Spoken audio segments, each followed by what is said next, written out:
Don't drive that car, Mr. Mallory, please.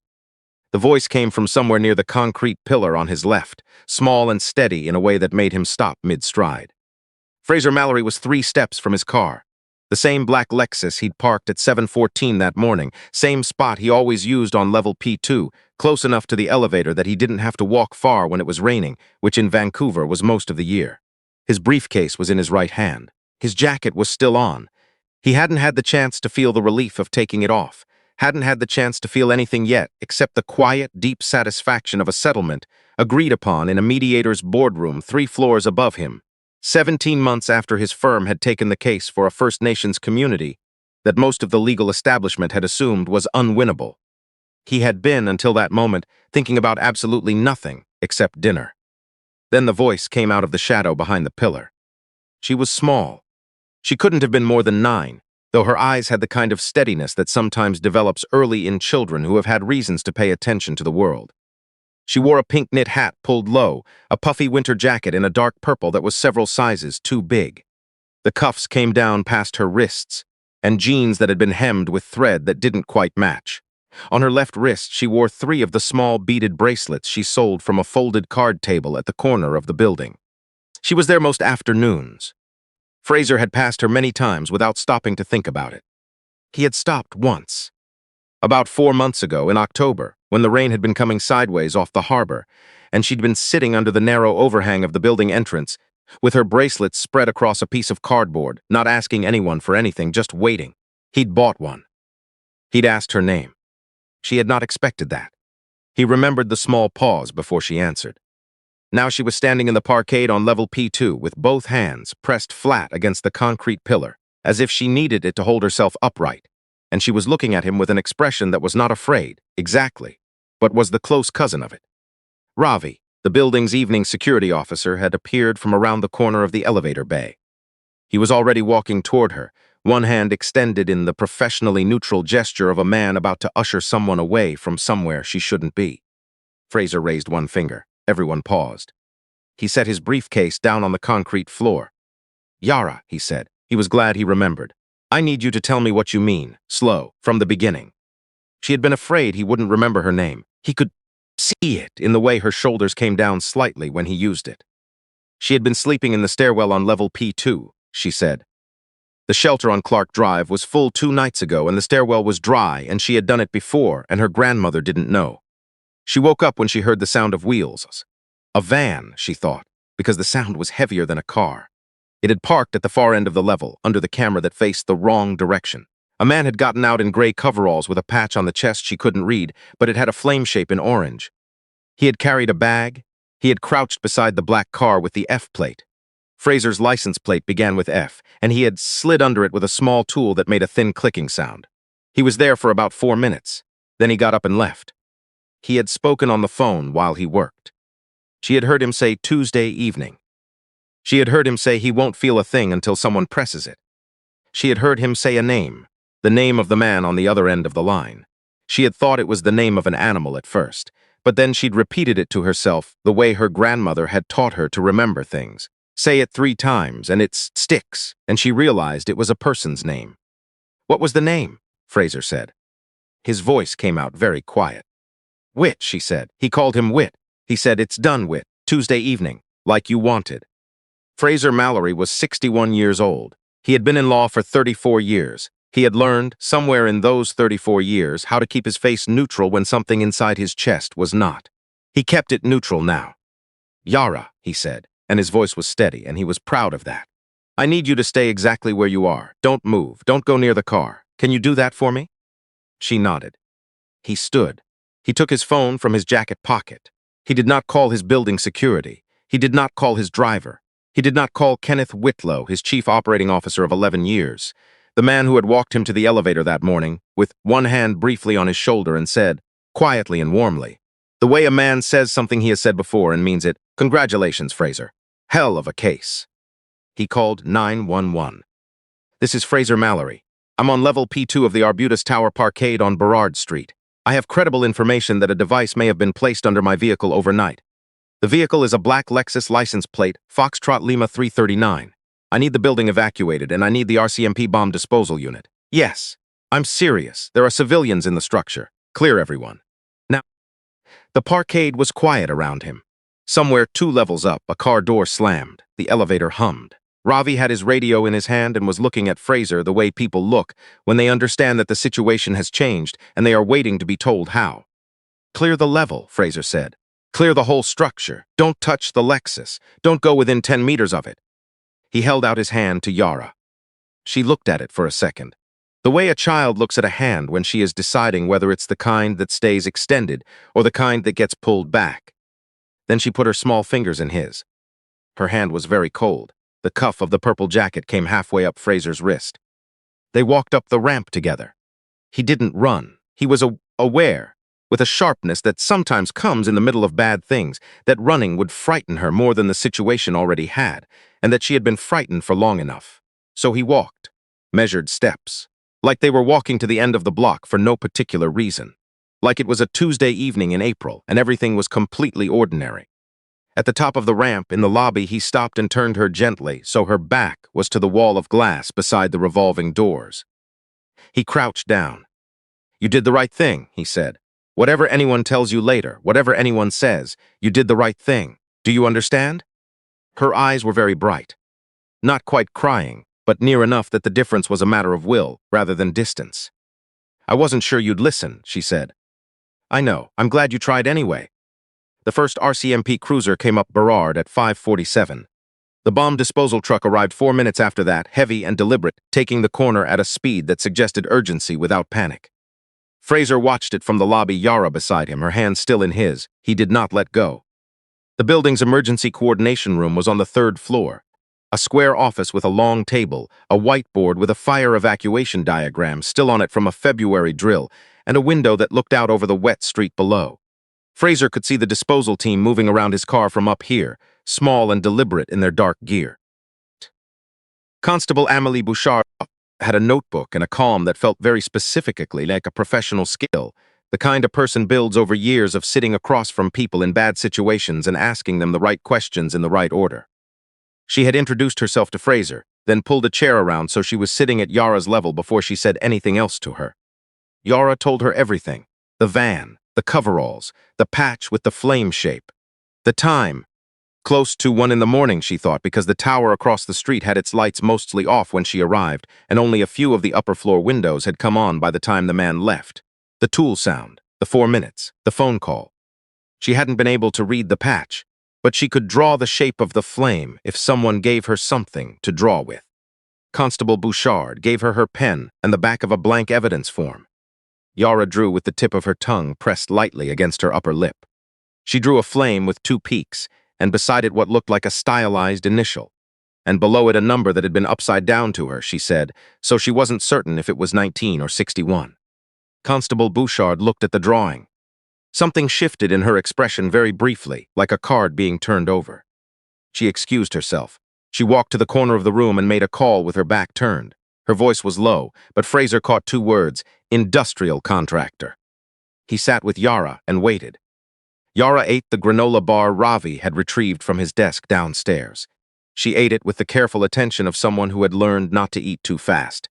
She had not eaten since morning, Fraser guessed, though she didn't say so and he didn't ask. Some things you don't need to ask.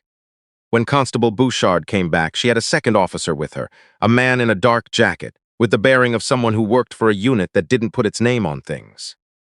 The device was real, she said. Magnetic. Remote. Detonator. The type that doesn't trigger when the engine starts but when someone with a signal decides. The disposal team had neutralized it. The car was a write-off, but the device would be preserved intact as evidence. The name Yara had heard, Wit. She paused. "Mr. Mallory, who in your organization goes by that name, or has a surname beginning with WHIT? Fraser felt the question land in the center of his chest, like something set down very carefully. "Kenneth Whitlow," he said, "my chief operating officer." "How long has he been with you?" 11 years. "Is there anything, a financial audit, an internal review, scheduled to begin in the near future?" Fraser was quiet for exactly 3 seconds. "We completed a large settlement today," he said slowly. 17 months of work. There is a standard financial reconciliation that follows, a review of all consulting fees and disbursements associated with the case. It was scheduled to begin Monday. The second officer wrote something in his own notebook without looking down at it. "Mr. Mallory," Constable Bouchard said, "I'm going to ask you not to contact Mr. Whitlow until we have someone with you, not your office, not anyone in his chain of command. And I'd like you to use my phone for calls you make in the next hour. Not yours. We need to treat your own devices as potentially compromised until we confirm otherwise. Is there someone you trust completely who has no connection to your firm?" Fraser thought.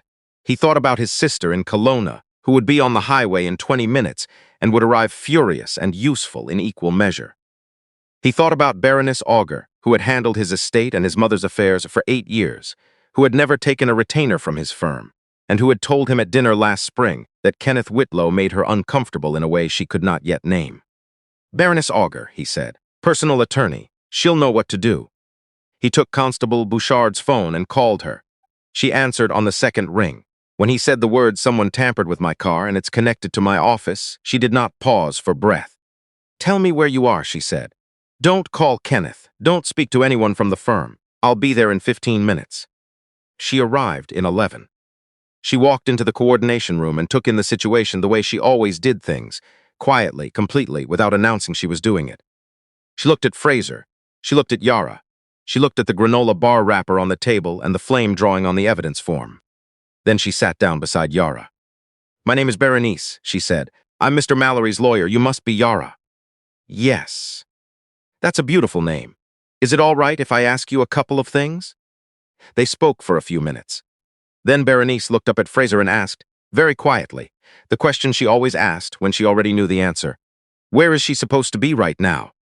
"The shelter on Clark Drive," Fraser said, "with her grandmother." Berenice nodded once. "Then that's where we're going next." What happened in the hour that followed, Fraser would remember afterward in pieces rather than sequence. A call came from an RCMP financial crimes unit that had been, it turned out, investigating a consulting subsidiary attached to his firm for close to 8 months. They had names on a list. Kenneth Whitlow's was at the top. The reconciliation audit set for Monday would have uncovered it within 6 weeks. Kenneth had known that. He had known it since Fraser told him. On a Friday 3 weeks ago, in the easy way a man tells things to someone he has trusted for 11 years, without thinking about whether he should. The device on the car matched the configuration of 2 other incidents along the western corridor in the past year, both unsolved. The contractor the disposal team traced from Yara's drawing, the patch, the flame, the partial number, had a prior sheet and a known associate who was located at a motel in Coquitlam within the hour, and gave Kenneth Whitlow's name before he'd finished being read his rights. Kenneth himself was taken from the office underground garage at 6:48 p.m., a packed overnight bag in the back of his car, his phone showing 14 missed calls to a number already flagged. He asked for his lawyer in the elevator. He did not resist. Fraser heard all of this from Berenice, standing in a corridor. When she finished, he was quiet for a moment. 11 years, he said. He heard how his own voice sounded when he said it, hollow at the edges in a way that surprised him. Berenice said, what she had once told him about a different situation, that the people who can deceive you for a long time are the ones you hired to manage the parts of the world you didn't want to look at yourself. It wasn't a generous reading. It was accurate. Berenice did not give generous readings.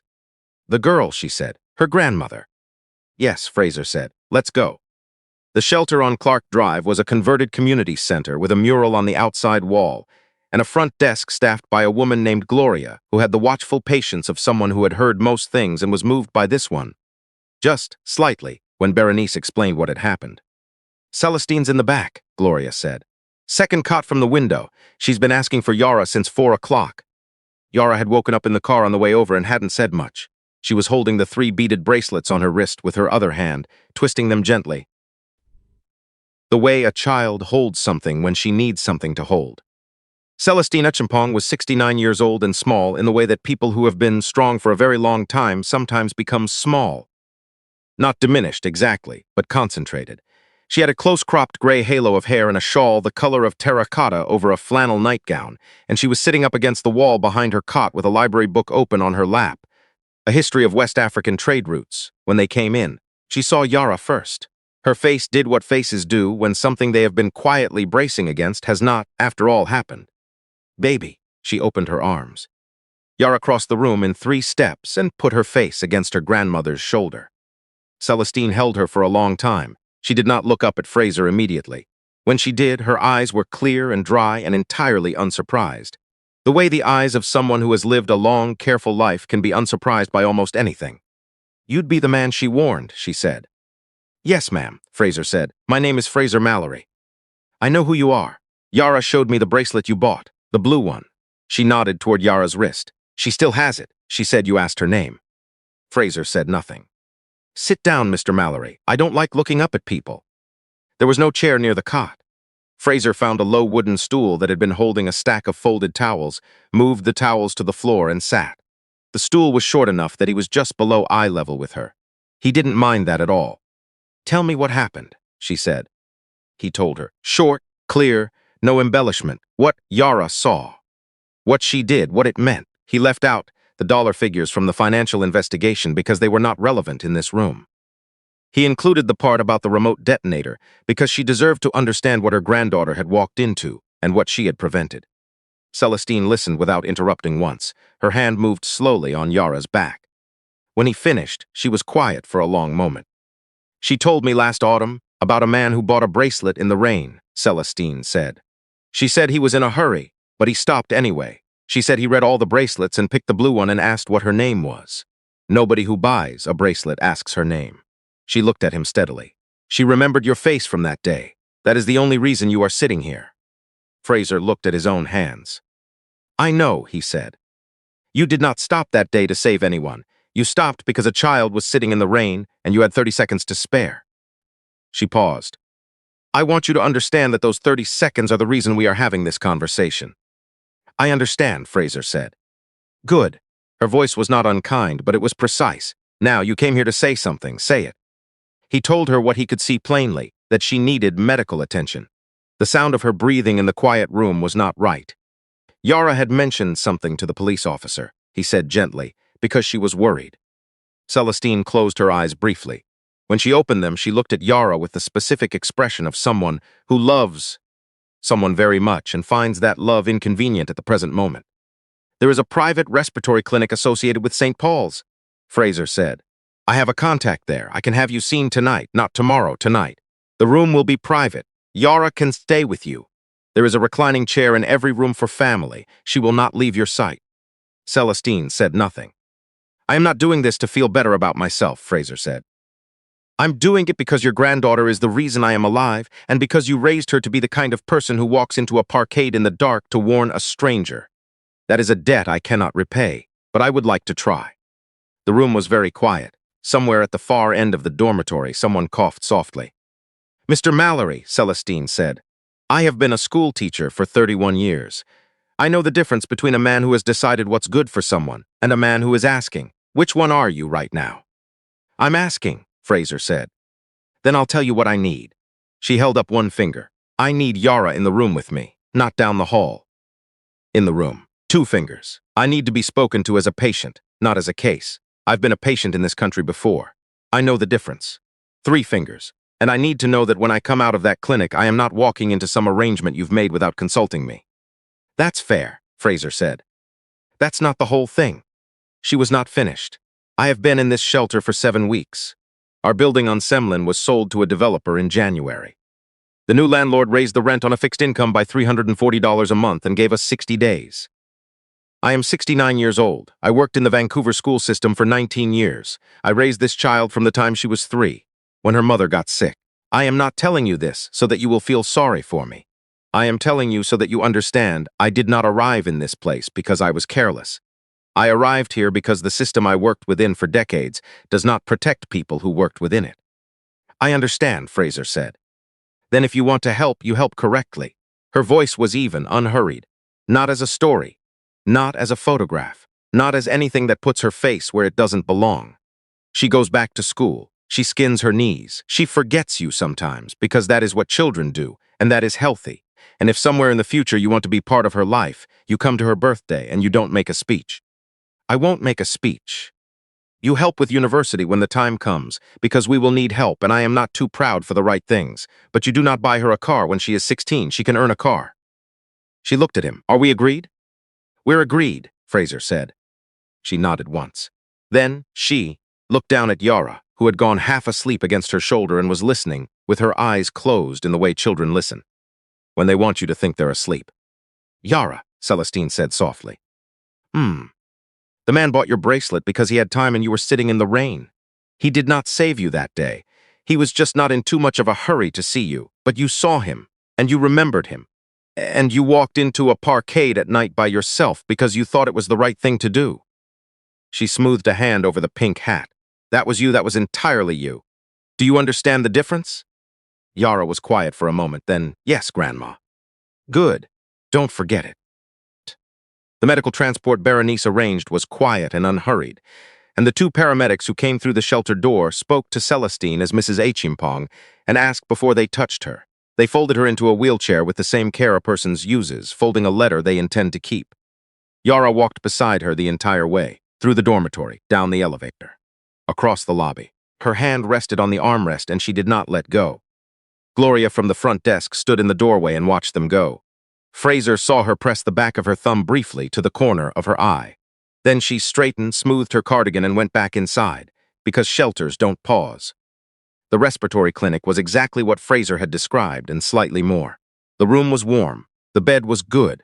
There was a proper reclining chair in the corner, and a soft lamp instead of overhead fluorescence, and 2 extra pillows and a folded blanket that did not look like clinic issue, because it was not.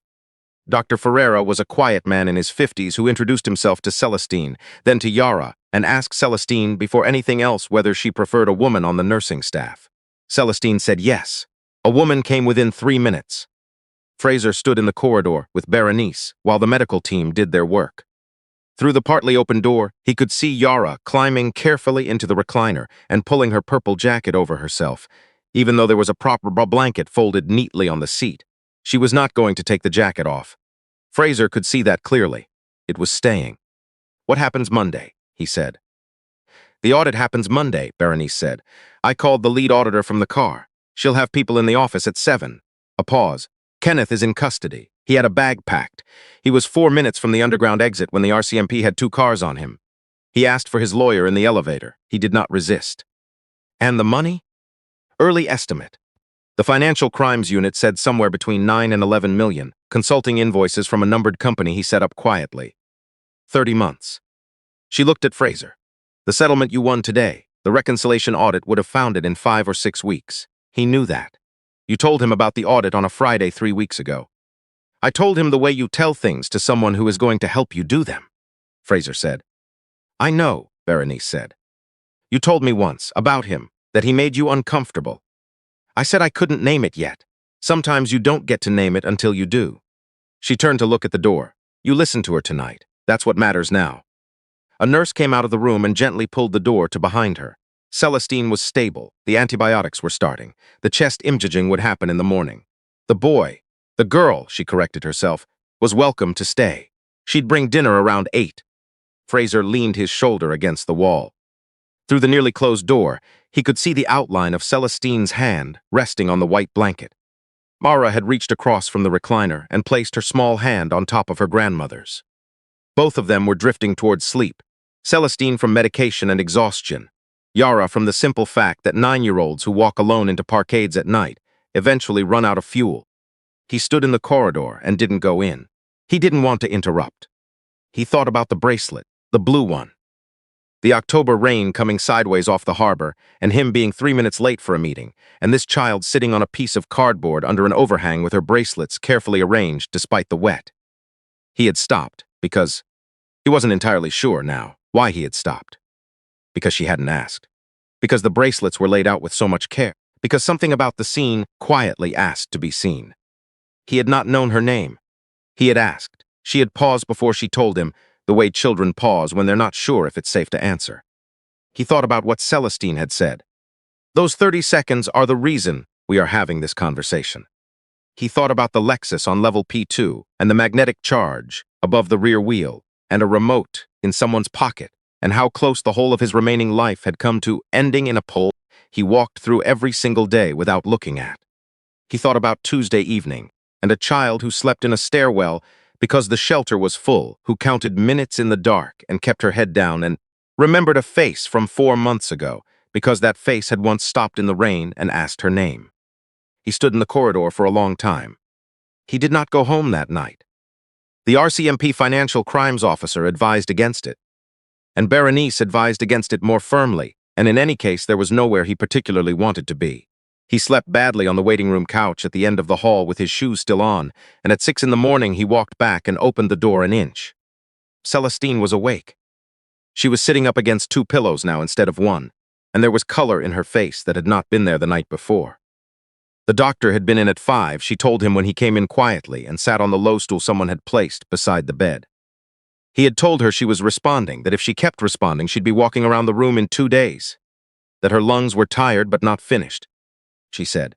The doctor had used his honest voice, not his soft one. She had been a school nurse long enough to know the difference. Yara was still asleep in the recliner, her cheek against the armrest, the purple jacket pulled to her chin. The 3 beaded bracelets were still on her wrist. Fraser looked at her. She showed me the blue bracelet, Celestine said quietly, so as not to wake her. In October, when she came home, she said a man stopped in the rain and bought it and asked what her name was. She said he said it back to her. Not just actually said it back, she thought about that for days. A long pause. She recognized your car months later from the license plate. The F, and then she watched it for 2 days before she was sure enough to act. She didn't want to be wrong. Fraser said nothing for a moment. I'm going to carry that, he said finally. Good, she said. Then, looking him over with the unhurried frankness of a woman who had spent decades deciding children were telling the truth. You look terrible. Go get some breakfast. There's a Tim Hortons 2 blocks east. The coffee isn't as good as people say, but the walk will do you good. He stood up. He looked once more at Yara asleep, in the recliner, the purple jacket pulled close, the 3 beaded bracelets still on her wrist. He walked out. He closed the door behind him gently. The hallway was quiet. Morning light was coming through the window at the far end, gray going to gold, the way it does in Vancouver in April, when the clouds finally pull apart and the city remembers the mountains behind it. He stood there for a moment, in the light. Then he went to find some breakfast. If this story moved you, please take a moment to like the video and share it with someone who might need to hear it today. We'd love to know where you're watching from. Drop it in the comments below. Subscribe to True Quiet Stories for more tales about the small acts of attention that change everything, and the quiet heroes the world almost walks past.